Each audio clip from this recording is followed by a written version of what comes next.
fabulous second grade artists. I hope you are well. This is a project that we were going to do in a couple of weeks, but since we're on an extended break, I thought I would check in and share it with you so that you could maybe work on it at home. It is a tropical bird, and one of the reasons I love this project is that it sort of proves the thing that we've been talking about since you were in kindergarten, which is that everything you want to draw, anything you want to draw, is really just a bunch of shapes and lines and putting them together to create something. So for this project, all you need will be a piece of paper and a pencil, and then we'll talk about your color options afterwards.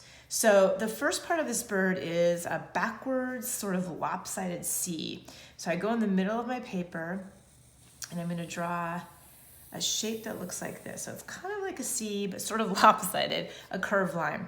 That is the general body of our bird. Our next step is a line that just goes straight back and straight up. And you can already see that's probably going to be our beak.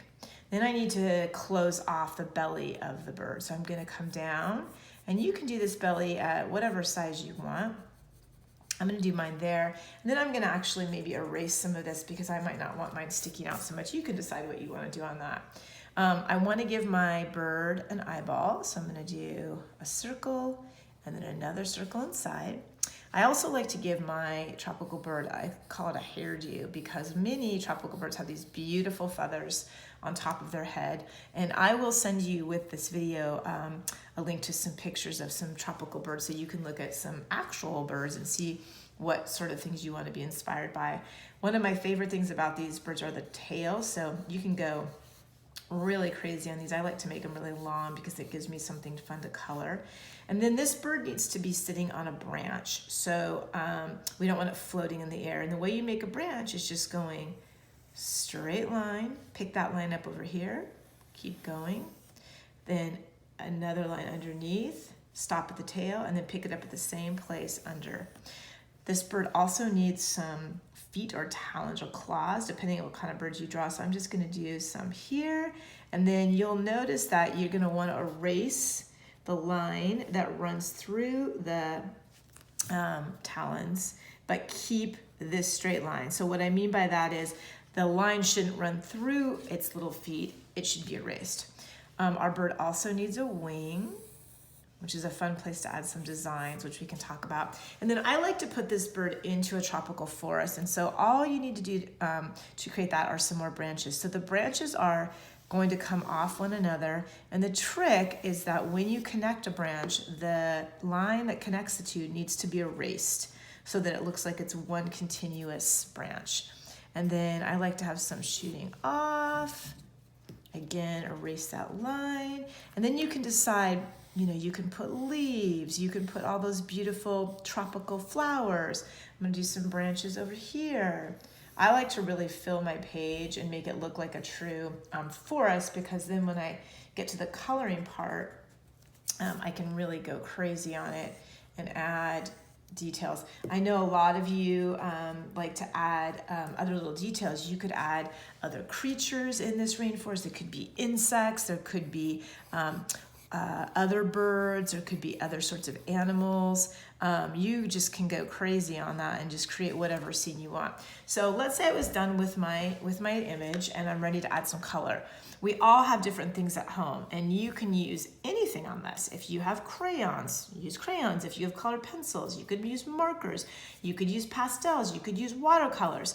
If you do have watercolors and either pastels or crayons, a fun thing to do with this project is to create a resist. So the first thing I did is I outlined my bird with a Sharpie. Now, if you don't have a Sharpie at home, just use a black marker. Any black marker will work. But there's one thing I wanted to remind you about. If you're doing a black line in marker around and you're using watercolor to color with, you need to make sure that the marker you're using is a permanent marker. If you want to use watercolor and you outline it first with like a black, let's say a black Crayola marker, the marker will bleed, it will run. It's a water-based marker, so when you hit it with the watercolor, it will run. So you have to have a permanent marker in order to do watercolor. And if you don't have a permanent marker, no problem. Just don't use watercolor. That is an easy solution. And these will turn out beautiful no matter what color you use, or no matter what medium you use, they will be perfect. So no worries on that. For my project here, what I did was, I'm just going to show you a couple techniques that we've done in class. If you do have watercolors and a Sharpie, you can make a resist with either a pastel or a crayon. This is a pastel. This works the exact same way with a crayon. So what I did here is I just outlined a little bit with the pastel. And if you remember, we've done this in the past, a pastel, so oil and water, they kind of fight, right? They don't get along. They want to sit, they don't merge, which is good for us because the fact that they don't merge means they resist one another. So I'm just doing a few lines and then I'll show you how we're going to make a resist. I've done that little bit of pastel. Now, when I go to get my watercolor, as I paint over this, see how it instantly starts to resist from my pastel. So when I paint over it, see how, actually that's a good one. It's really pushing it away. My pastel is going to still come through. And so what happens is you get this really cool texture with the paint and the pastel. And I can do the same thing in the beak. I've done a little bit of orange up there, so I think I'm going to add a little red, and it will also resist it.